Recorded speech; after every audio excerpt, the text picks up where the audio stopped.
Hey, okay, so here's another game I thought I'd commentate, and this is kind of like a different. This is like the four-night defense, but it's also kind of like a little bit of the fried liver attack. And if you don't know what those are, that's fine. But I just kind of want to show how deadly uh, this opening really is. Um, so the game starts off. Pawn to e4. It's a very strong move. He attacks right away with his knight. Now, there's a few things I could have done from here. I could have kept pushing with my pawn and kind of make his horse, go around the board, but I don't really like doing that. I kind of want to have this control. I don't want to have this pawn, out in the open. I mean, it would be a good idea, I guess, but, I've seen this opening before. I've played it as black myself, and I do think black has a really good chance of winning if pawn comes up here, so I didn't want to do that. So I decided to protect my pawn.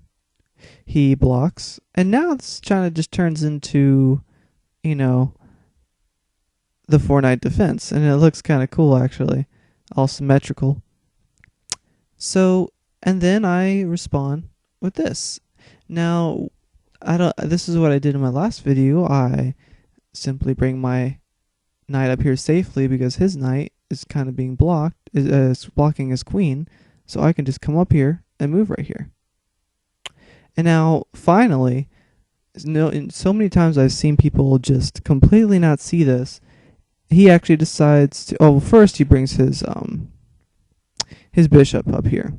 I guess I don't know what. I guess he was just trying to copy me, or I think he was trying to hone in on my weakness as well. But then I just go on with the plan, and then this one time he actually sees this and blocks it with his pawn. But here's the deadly part about this trap. There are so many so many attackers on this pawn right now. He only has 2. I have 3.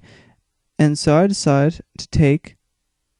Now thinking that, oh, well, I can easily take this, pawn, and then I'll take his knight.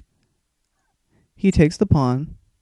Then, instead of taking this right back, I decide to just take, and this is kind of what the fried liver attack is.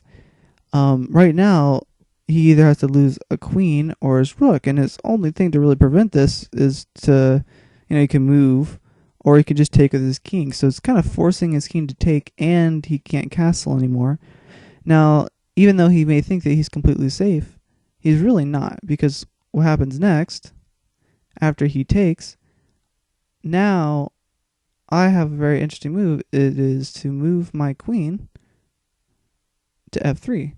Now he's in check, and he has a lot of options actually from here. His best move would have been to move to e6, and if he would have done that, then he would have been able to protect this knight.